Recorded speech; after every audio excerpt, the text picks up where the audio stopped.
la prière, la faveur de Dieu et les efforts personnels. Quel lien, quel rapport, quelle relation pour un chrétien? L'une des questions qui fait débat aujourd'hui dans notre marche avec le Seigneur comme chrétien est celle du rapport entre la grâce de Dieu et nos efforts personnels. Comme chrétien, est-ce que le fait d'être sauvé par la grâce nous dispense de fournir les efforts qui sont normalement attendus de nous? En d'autres termes, est-ce que le fait de prier Dieu, de jeûner pour obtenir de lui quelque chose nous dispense d'agir ou nous oblige à être passifs dans la réalisation de nos projets? Je peux poser la question autrement. Si nous agissons en priant, est-ce une manière de nous opposer à la grâce de Dieu? Je peux poser la question autrement. Si j'ai les compétences nécessaires et suffisantes pour réaliser un projet, pour réaliser une activité, pour gérer ou résoudre un problème, est-ce que j'ai besoin de prier? Autant de questions auxquelles le texte que nous méditons aujourd'hui nous invite à réfléchir. Dans ce texte, le texte que nous venons de lire, Néhémie, qui venait de recevoir des tristes nouvelles de son pays, est en présence du roi Artaxerxès. Néhémie fait partie des exilés de Juda à Babylone, où il occupe la fonction d'échanson du roi, c'est-à-dire la personne chargée de servir au roi du vin de qualité et du vin non empoisonné. Néhémie avait été informé par des gens de passage à la capitale et venant de Jérusalem du mauvais état dans lequel se trouvait son pays d'origine. Jérusalem détruite, la ville en ruine, les portes détruites. Le mauvais état dans lequel se trouvait son pays d'origine l'a plongé dans la tristesse, dans la désolation. Et le chapitre 1er du livre de Néhémie nous raconte comment Néhémie a tellement été attristé par l'état de désolation de son pays qu'il est entré dans une période de jeûne après avoir longtemps pleuré. Il faut comprendre que pour les Juifs, Jérusalem était la fierté du peuple. Parce qu'à Jérusalem se trouvait le temple de Jérusalem qui était censé représenter la présence de Dieu au sein de son peuple. Et donc pour un Juif, savoir que Jérusalem est détruite, savoir que la capitale est détruite, que le pays des enfants de Dieu est détruit, était une manière de dire, et de faire savoir et de montrer que le peuple avait été abandonné par son Dieu. C'est donc un état de tristesse et de désolation. Mais ce qu'il faut bien comprendre pour avancer dans la compréhension et l'appropriation de ce texte, c'est que Néhémie faisait partie de l'élite juive qui avait été déportée à Babylone. Dans les années 589 avant Jésus-Christ, Nabuchodonosor, roi de Babylone, a envahi Jérusalem. Il a détruit la ville et il a déporté avec lui une bonne partie du peuple, notamment de l'élite. Quelques années plus tard, 539 avant Jésus-Christ, donc entre 60 et 70 ans après, Cyrus prend le pouvoir et l'une de ses premières décisions, c'est que les Juifs doivent rentrer reconstruire leur pays. Il y a donc eu un retour en 3 vagues. La première vague avec Zorobabel. Et Agé, qui est l'un des textes qui fait partie de vos thèmes, fait partie des prophètes qui ont interpellé les enfants de Juda face à leur indifférence pour reconstruire le temple. Chacun s'occupait de ses affaires après le retour d'exil, mais la maison de Dieu était détruite. Et Agé disait aux enfants de Juda que si personne ne s'occupe des affaires de Dieu, ses propres affaires ne prospéreront pas. Ça, c'était la première vague. La deuxième vague est rentrée avec Esdras. Et Esdras a entamé de restaurer l'écoute et la mise en pratique des Écritures. Parce que bien que les enfants de Juda aient reconstruit le temple, ils ne mettaient pas en pratique la parole de Dieu. Et la troisième vague est rentrée avec Néhémie. Et c'est de cette vague dont nous sommes en train de parler. Et Néhémie, lui, il est rentré de manière intentionnelle avec l'idée de reconstruire le pays, de reconstruire la ville qui avait été entièrement détruite. Et dans le texte que nous lisons, c'est l'attitude, la manière de procéder de Néhémie qui nous intéresse. Après avoir pleuré, après avoir prié et après avoir jeûné, on peut être surpris du fait que Néhémie n'ait pas directement pris la route de Jérusalem. Je ne sais pas si on se comprend. Il aurait pu se dire que bon, j'ai prié, j'ai jeûné, je veux reconstruire mon pays, donc rien ne devrait m'arrêter, je rentre chez moi, je reconstruis mon pays. Mais qu'est-ce que Néhémie fait dans l'extrait que nous avons lu? Il attend un moment favorable pour procéder de manière à ce que son projet ne soit pas interrompu. Lorsque le roi lui demande qu'est-ce qu'il peut faire afin qu'il ne soit plus triste, le texte nous dit que Néhémie prend le temps de prier avant de répondre au roi. Et c'est en fait ce réflexe, cette attitude de Néhémie qui devrait nous inspirer aujourd'hui, qui est en fait le socle de notre méditation. Néhémie était en face du roi et le roi lui pose la question et il savait que la réponse qu'il allait donner allait être celle que le roi allait prendre en considération. Mais il veut accompagner ses actions par la faveur de l'Éternel. Je ne sais pas si on se comprend. Et à ce moment-là, il associe sa prière, la faveur de Dieu et ses actions personnelles. Il sollicite l'aide de Dieu avant d'agir. Il prend le temps, avant de répondre au roi, de demander au Seigneur de faire en sorte que la réponse qu'il donnera au roi soit accompagnée de la faveur de Dieu. Non pas qu'il se sente incapable de répondre au roi, mais il veut qu'en plus de son effort personnel, qu'il y ait la faveur de Dieu pour faciliter la réalisation de son projet. Et en cela, il nous donne un exemple à suivre. Nous sommes invités à faire de même. Avant d'entamer de nouvelles actions, de nouveaux projets, de nouvelles entreprises, nous sommes invités à solliciter l'intervention divine par la prière et la méditation des Écritures. Mais ce n'est pas la première fois que dans les Écritures, nous avons cette stratégie qui est utilisée par des serviteurs de Dieu. Si vous vous souvenez de la bataille de Réphidim, lorsque le peuple d'Israël, en route vers la terre promise, a dû affronter les Amalécites, le peuple d'Amalek, Moïse a mis en place une stratégie. Il était sur la montagne et il levait les mains vers le ciel en signe d'intercession. Et pendant qu'il priait Dieu, pour que Dieu vienne en aide au peuple d'Israël, Josué et les soldats combattaient dans la plaine. Et le texte qui relate cet événement dit que tant que les mains de Moïse étaient levées vers le ciel, les soldats, avec Josué, remportaient, ils avaient le dessus sur les Amalécites. Mais quand Moïse baissait ses mains à cause de la fatigue, les Amalécites emportaient la victoire. Et quand les enfants d'Israël l'ont remarqué, on a Aaron et Hur qui sont venus en soutien à Moïse pour l'aider à lever les mains en signe d'intercession vers le Seigneur. Nous sommes invités à associer à nos actions ou à nos prières l'action. La prière et l'action devraient toujours aller ensemble dans notre marche avec le Seigneur si nous voulons réussir avec le Seigneur. Donc avoir la faveur de Dieu, avoir la grâce de Dieu ne nous dispense pas de poser les actes qui sont humainement, normalement et ponctuellement attendus de nous. La faveur, la grâce de Dieu et la prière aident à faciliter les efforts personnels, mais surtout à nous permettre d'aller au-delà de nos limites humaines. Néhémie, dans ses différentes réponses, et c'est la deuxième chose la plus importante, prend la peine de demander au roi les autorisations nécessaires pour se déplacer. Comme exilé, il n'avait pas le droit de sortir de la ville où il était sans une autorisation. D'ailleurs, nous qui sommes d'ici, nous savons très bien, nous avons besoin de visa pour arriver jusqu'ici. Et nous avons besoin de visa pour aller dans un autre pays si nous voulons sortir. Nous avons besoin de carte de séjour, etc. Donc, Néhémie, en prévoyant qu'il allait se déplacer pour aller à Jérusalem, et pour que son voyage ne soit pas perturbé par des contrôles et autres, demande au roi l'autorisation pour se déplacer de la capitale jusqu'à Jérusalem. Et parce qu'il imagine qu'il aura des travaux à faire, il demande encore au roi de lui fournir les autorisations pour avoir le matériel nécessaire afin de faire les travaux de construction. Je ne sais pas si on se comprend. Donc, là, quand nous voyons comment Néhémie réfléchit et fonctionne avec Dieu et avec le roi, on se rend bien compte que pour Néhémie, en fait, la prière n'est pas la fin en soi de son projet.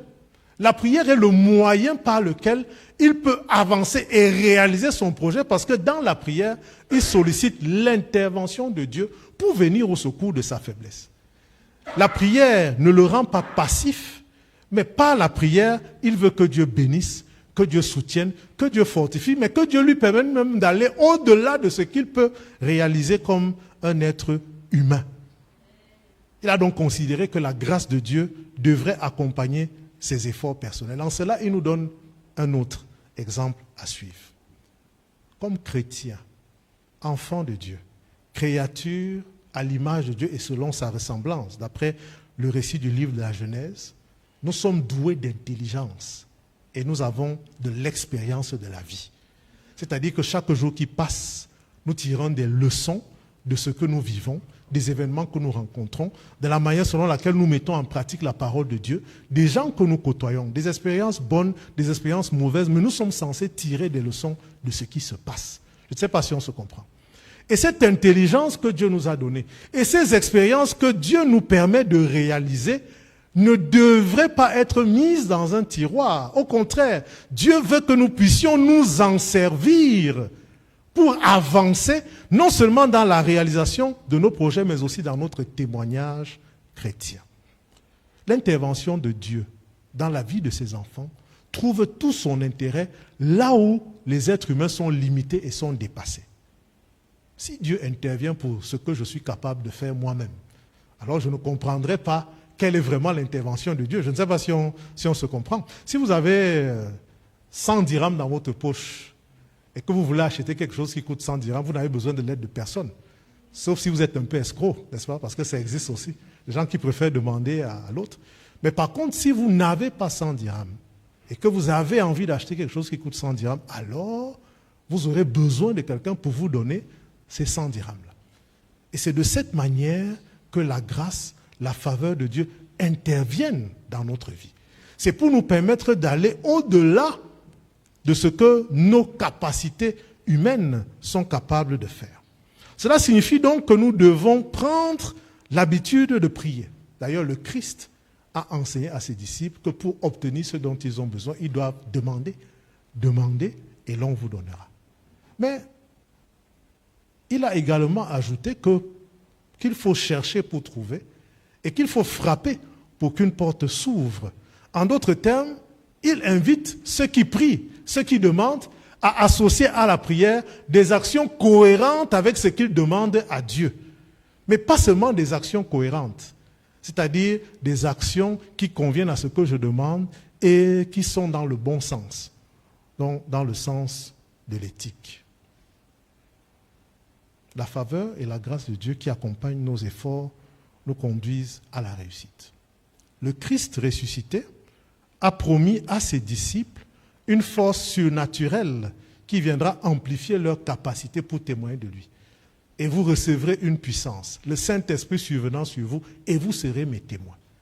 Quand on regarde bien ce verset, ce que Jésus dit à ses disciples, c'est que je vais vous envoyer le Saint-Esprit, qui est une force, qui est une puissance, et à travers cette force et cette puissance, vous pourrez être mes témoins, c'est-à-dire être capable de raconter et de dire ce que vous m'avez vu faire dans votre vie. Qu'est-ce que cela implique? Cela implique qu'avec la présence du Saint-Esprit, nous expérimentons les Écritures, la présence de Dieu. Donc, je lis ce que Dieu promet, je le mets en pratique et je vois comment Dieu le réalise dans ma vie. Je ne sais pas si on se comprend. Et maintenant, je peux en parler. Donc, on se rend compte que quand on chemine avec Dieu, il y a toujours cette collaboration, cette coopération, je ne sais pas si je peux dire ce partenariat entre nous et Dieu. Donc, Dieu ne nous traite pas comme des marionnettes, comme des robots, comme des poupées, comme des potiches. Mais avec l'intelligence que nous avons, il veut que nous l'utilisions lorsque nous lisons, lorsque nous mettons en parole la pratique, pour que nous puissions aussi témoigner de son amour, de sa fidélité et de ses promesses. Avec nos compétences et notre expérience, nous pouvons donc rendre témoignage de ce que nous avons vu Dieu faire en nous, à travers nous et pour nous.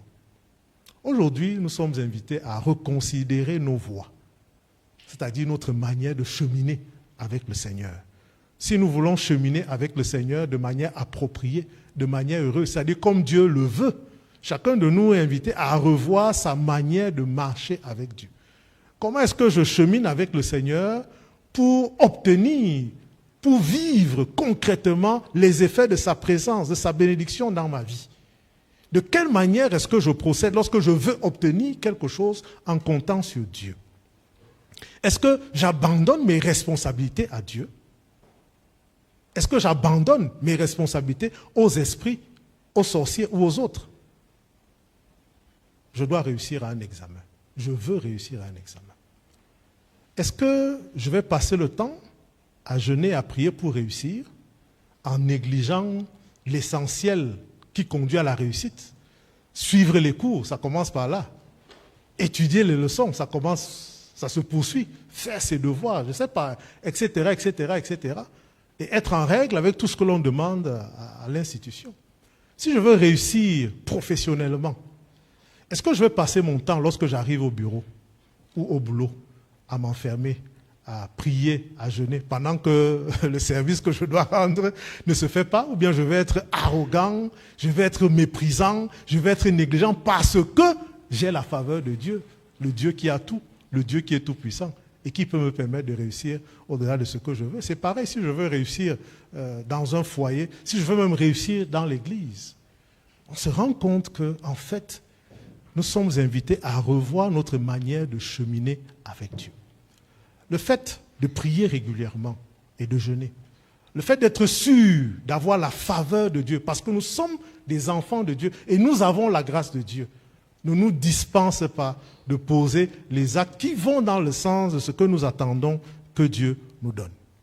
Ce qui fait que lorsque nous sommes devant une difficulté, lorsque nous sommes même devant l'échec, avant d'attribuer la responsabilité de cette difficulté ou de cet échec à quelqu'un d'autre, comme par exemple à un sorcier, nous devons nous auto-évaluer pour être sûrs que nous ne sommes pas nous-mêmes responsables des difficultés que nous rencontrons. Parce que tant que nous attribuons les responsabilités des événements que nous vivons à d'autres, alors que nous avons quelque chose à corriger, nous ne pourrons pas avancer avec le Seigneur. De la même manière, chaque fois que nous voudrons remplacer la prière par nos efforts personnels, nous fuyons aussi notre responsabilité. Puisque nous l'avons bien compris, nous pouvons être intelligents, nous pouvons être forts, nous pouvons être puissants, nous pouvons avoir des ressources, mais quelque part elles sont toujours limitées. Nous pouvons même avoir des relations parmi les personnes influentes. Mais quand vous lisez bien le psaume 146, le psaume 146 nous décourage de placer notre confiance dans les hommes puissants. Parce que dès que Dieu décide, leur souffle s'en va. Et je le dis souvent, si vous comptez sur des individus, quelqu'un peut avoir la bonne volonté de vous apporter son soutien. Je prends toujours un exemple vraiment banal. Vous dites à quelqu'un, j'ai besoin, je reste à 100 dirhams. Vous l'appelez, j'ai besoin de 100 dirhams, j'ai un problème à résoudre. Il a les 100 dirhams et il est prêt à vous les donner. Je ne sais pas si on se comprend. Alors il vous dit passe demain ou dans 1 heure ou dans 3 heures. Mais après votre coup de fil, quelqu'un de plus proche que lui l'appelle pour dire j'ai besoin de 100 dirhams. Qu'est-ce qu'il va faire? Il va d'abord donner à la personne plus proche en se disant bon, on va voir pour l'autre. Donc quand vous venez, il dit écoute, j'avais 100 dirhams, mais là, j'ai eu quelque chose de plus urgent. Attends d'abord encore un peu.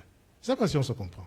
Donc cela signifie qu'en fait, même si nous avons les capacités, même si nous sommes convaincus qu'il y a des choses que nous pouvons faire par nous-mêmes, étant limités, ne connaissant pas l'avenir et ne sachant pas jusqu'où nous pouvons aller ou qu'est-ce qui peut nous faire obstacle, il est encore important de recourir au soutien, à la faveur et à la grâce de Dieu pour qu'il compense nos défaillances, nos imperfections et nos limites.